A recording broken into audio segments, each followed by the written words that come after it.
We've all seen it. Name, image, and likeness, or NIL. It's exploding in the college landscape. But what if I told you that if you are a young college athlete earning significant NIL money, you could create financial optionality for the rest of your life, whether you ever played in the professional sports? Hey everyone, if you're new to the page, my name is Jacob Turner. I'm a former Major League Baseball player, and I'm currently the co-founder of Moment Private Wealth. In today's video, we're going to walk through a real-life case study of an NIL athlete that's earning significant money off the field. We're going to talk through the planning scenarios, the taxes, what he should be thinking about on the risk management side, why estate planning actually matters, and then ultimately we're going to talk about if he invests this money in a diversified manner for the long term, what can it actually do for him in his life? And make sure you stay till the end because you're going to see what the difference looks like between proper planning on the upfront and no planning. So let's walk through our scenario. For purposes of our scenario today, we're going to use Joe as our example. Joe is a college football player and he's earning significant NIL income. And what it looks like is the school that he's at, the booster club or the NIL club there said, hey, Joe, we're going to give you $300,000 per year for the next 3 years that you're at school. The only requirement for Joe to be able to get this money is to make a couple appearances, make a couple social media posts, and make sure that he's academically eligible to stay on the team. So for all intents and purposes, this money is really guaranteed for Joe. So we're going to look at it from the scenario of saying if he gets $300,000 in 2024, $300,000 in 2025, and $300,000 in 2026, what should he do with it, and how can he set himself up for financial optionality, even if he never plays a snap in the NFL? So if you can see here, we have our self-employment income of $300,000. Now, one key note I want to make here is this is self-employment income. So that means that there's going to be some additional taxes that are tacked on top of that.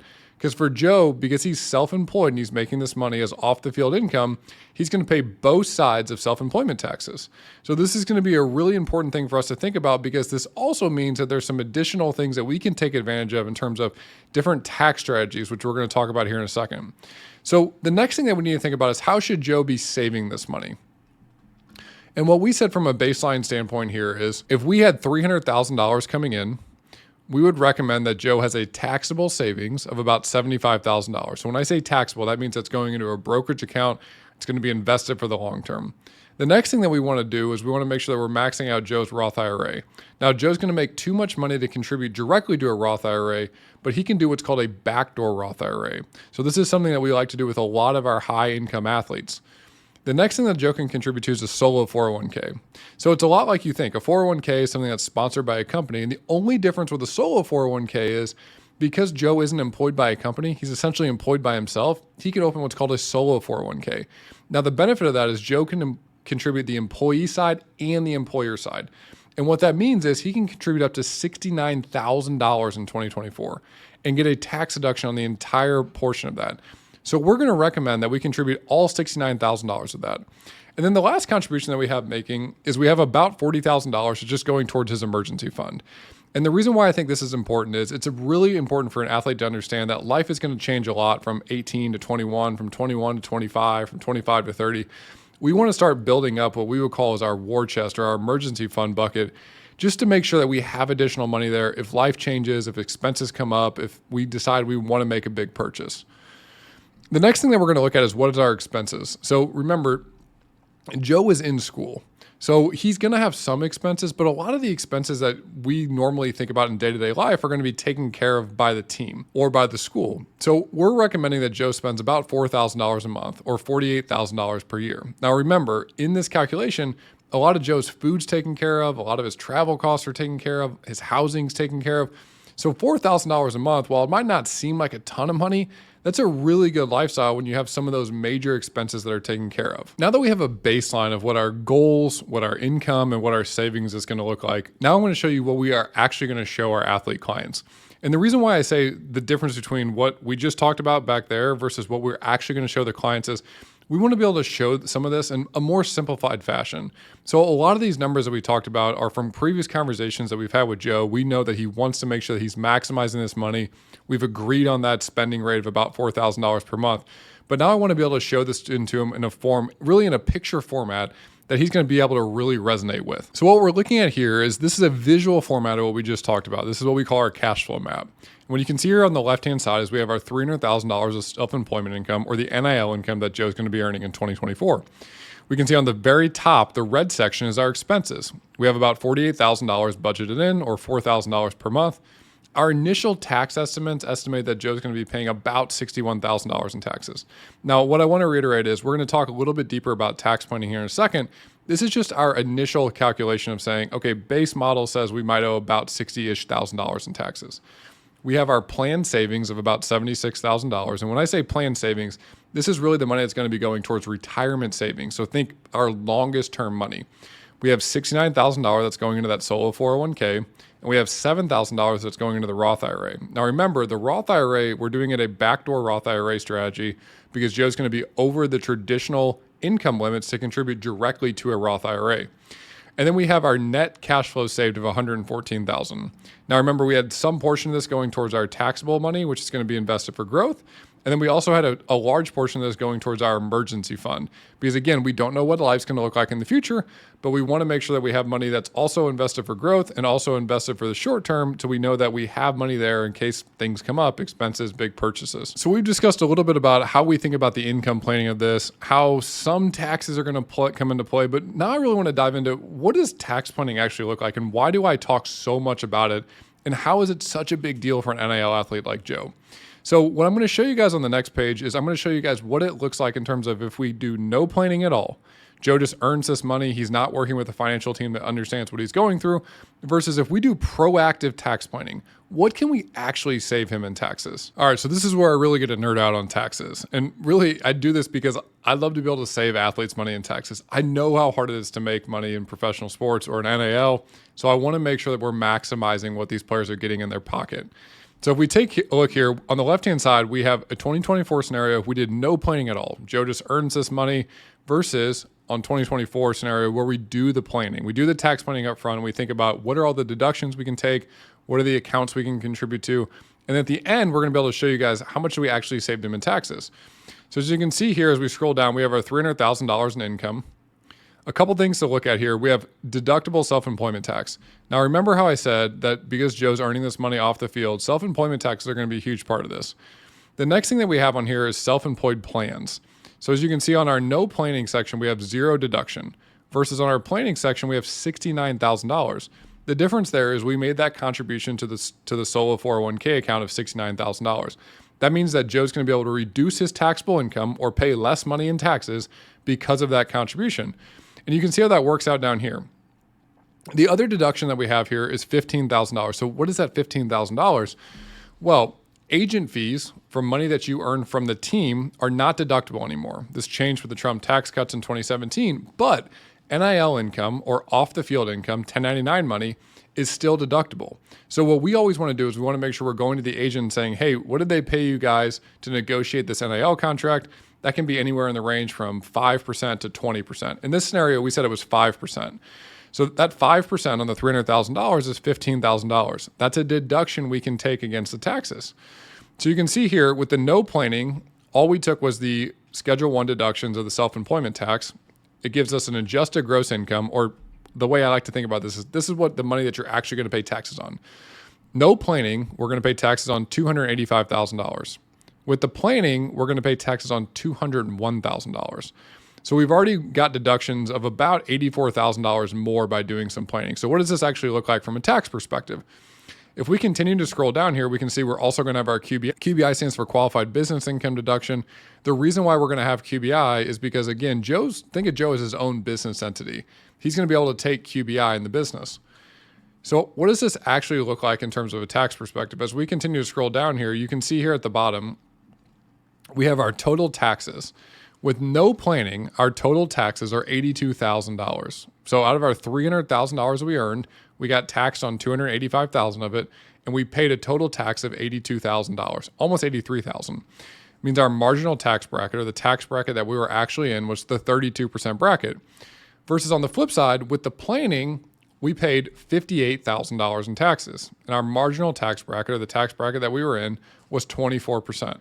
So you can see here, the savings in taxes alone are about $25,000 on a $300,000 NIL income deal over 1 year. So if we extrapolate this out and we think about, well, how much is this actually going to save Joe in taxes over 3 years? We're talking almost six figures in taxes, a little north of $75,000 in taxes that's saved. The thing I want to reiterate there, the reason why this is also so important for Joe is If he can save $75,000 in taxes today, think about what that can do for him in the future. That's $75,000 that he's going to be able to invest, save for the future, potentially spend on expenses that are going to come up as his life changes. It is a huge deal that NIL athletes, and especially young athletes in general, are making sure they're doing proactive tax planning. All right, so we've talked a little bit about income planning. We've talked about tax planning. We've shown how we're going to save Joe more than $25,000 per year in taxes. So what are the other things that we should think about before we ever start investing this money? And I think it really comes down to one thing: protection. And when I think about protection, I break that down into two areas. On one side, we have insurance. On the other side, we have estate planning. So let's dive into why this is so important for somebody like Joe, who's an 18-year-old earning this money. When we think about insurance coverages, there's really 4 coverages that are top of mind for me, especially for NIL athletes. The first one's auto coverage. So when I say auto coverage, it's just coverage that's going to cover your automobile. But oftentimes what I see is athletes not having the proper coverage in place. What we typically recommend is what's called $500,000 across the board. What that means is if you were to get into an accident, you have $500,000 of coverage per person, you have $500,000 of coverage per accident, and you have $500,000 of coverage in property damage. Now look, that might be a little bit overkill, but in terms of how much you're spending to get that coverage, it's a really valuable thing to have, and I think it's a great ROI on your money. The next thing is renter's coverage. And the reason why I recommend renter's insurance is typically you're on campus, you're renting somewhere, but we want to make sure that you have liability coverage in case something happens. Look, things happen in college, things happen when you're young. We want to make sure that you're covered, especially if you're earning 6+ figures in NIL income. The next thing that I recommend is umbrella coverage. What umbrella coverage does is think about it like an umbrella. It's going to wrap over top of all your other coverages. So let's say a situation happens, you're at your home, something happens and somebody decides they want to sue you. And your liability coverage on your renter's policy only goes up to a certain point, and they're suing you for more than that. Well, your umbrella coverage would then kick in. So again, this is a very cost-effective way for a young athlete to be able to protect themselves. And the last thing I have here is on disability coverage. Now, this is really specific depending on the sport you're in, depending on the school you're at. But oftentimes what we're seeing more and more in the landscape today is schools are providing some level of disability insurance or protection, loss of value, whatever it may be, for future earnings.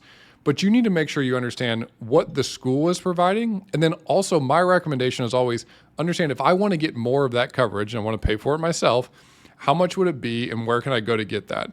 Most schools that we talk to have consultants on their staff that are able to go out and say, hey, here's a good broker for you to talk to. Here's what the price would be. I just recommend that guys get educated on it. The next thing that I think about when it comes to protection is estate planning. And the reason why estate planning is important is a couple things.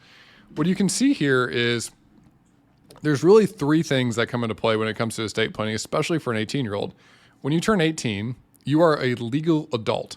What that means is mom and dad can no longer make the same decisions for you like they could when you were not an adult. The 2 biggest things that change is if you have a financial decision that has to be made that you can't make it, okay, something happened to you and you can't make that financial decision for yourself, you need to have a financial power of attorney in place. What this means is this is somebody that you're saying, hey, if I can't make this decision, I'm too sick, I'm incapacitated, I want this person to make it. The second thing is a medical directive. What a medical directive allows you to do is very much like the financial power of attorney. If you are in a situation where you're getting medical care and you can't make that decision for yourself, it's very serious and you want to make sure that your wishes are taken care of, you want to make sure that you have that healthcare directive in place. And the last thing is we always recommend guys just get core estate planning documents. This is something that for Moment in us as a business that we've invested in a platform that at no additional cost to the client, they can get the basic estate planning documents in place. The reason why this is important is think about it like a parking garage. You've worked really hard to get to this opportunity to earn this NIL income. We want to make sure that that money's protected. And if it ever leaves that parking garage, we want to make sure that there's an attendant there that's giving it direction. I want you to notice something. So we've talked about all these different concepts. We haven't talked at all about even how to invest the money. Now look, investing the money is really important, but it's really important to make sure that we talk about everything that we talked about before we ever think about investing the money. We've talked about income planning and cash flow. We've talked about risk management. We've talked about estate planning. And now that we've put all those building blocks in place, we can talk about how should we actually invest this money. And what I'm going to tell you is from a very basic standpoint, the way that I think about investing money for athletes is our singular goal is to stay in the game as long as possible. And the reason for that is simple. When I think about investing, we want to stack the chips and we want to stack the odds in our favor. What is the best advantage that you have as a young athlete? Well, you have this opportunity to invest this money for a really long period in time. So let's do a little math together. Let's say that we have money and we have $1 million at 20 years old. All right. And that money doubles every 10 years. That means our first double is going to go from 1 million to 2 million at age 30. Well, that second double is going to go from 2 to 4. The third double is going to go from 4 to 8. That next double is going to go from 8 to 16. And that next double is going to go from 16 to 32. So why do I tell you that? I tell you that because with each successive double, the double becomes more and more meaningful. The reason why I say that is our goal is simply to hit singles and doubles with the money that we're investing. The biggest advantage that you have is the time. We want to take advantage of time. The way that we take advantage of time is by staying in the game. So let's look at what this actually looks like for Joe. So this is one of my favorite sites. This is public information. You can go to this website. It's called calculator.net. And what it is this investment calculator that shows you what money you're going to have in the future based on your rate of return. So let's use Joe's scenario. Remember, he's earning $300,000 of NIL income for 3 years. When we looked at the savings rate, he's going to be saving about $151,000 that's actually going to be invested. That does not include his emergency fund each year. So he's going to have about $453,000 when he graduates college. Now, remember how I said at the beginning of this video how you can create financial optionality no matter even if you don't play professional sports after this? Well, Joe can certainly do that in this situation. He has $453,000 saved. And we say, okay, after another 10 years, he invests the money, he earns 8%. To give you context, the S&P 500 has returned 10+% annually. So he returns 8%, a solid but not spectacular rate of return. You can see his end balance after 10 years is $977,000. He started with $453,000 and he had interest or investment income of about $524,000, leaving him just shy of $1 million. Now, if we start to extrapolate this out a little bit and we go to 20 years, we can see that his balance is north of $2 million. Extrapolate this out even further, and we can see that his balance is north of $4.5 million. So remember at the beginning of this video, I told you that you can create life-changing money with NIL income. Joe did just that. Now remember, it all started with income planning and then tax planning. It started with estate planning and risk management. And then we started looking at the investment portfolio. But because he had done all those things right on the upfront, it gave him the best opportunity to create the best amount of money that he could have to invest for the long term. What's really crazy about this scenario is Joe's not that unique in the world of NIL today. There's a lot of athletes that we're seeing that are earning $50,000 a year up to $1 million a year in NIL income. And done correctly, done income planning, done tax planning, done risk management, done estate planning, and then investing the money correctly can put you in an incredible position. It can give you so much optionality that when you get done with college, even if you don't play in professional sports, you know you've done this right. You know you've maximized your opportunity to earn income. Because remember, as an athlete, it is really, really hard to earn a lot of money on the field. So you want to make sure that you're taking advantage of this. If you found this interesting, if you found this insightful, share it with a friend. Share it with somebody that you think it would help. Because remember, just because this is an NIL athlete, Joe, we're talking about, this applies to a lot of people. This applies to a lot of the business owners we work with. A lot of the same strategies are things that we're talking about. And if you want to get smarter with your money, make sure you subscribe to my page. Every week, I'm putting out additional content trying to help you better understand financial concepts that I wish I would have understood 15 years ago.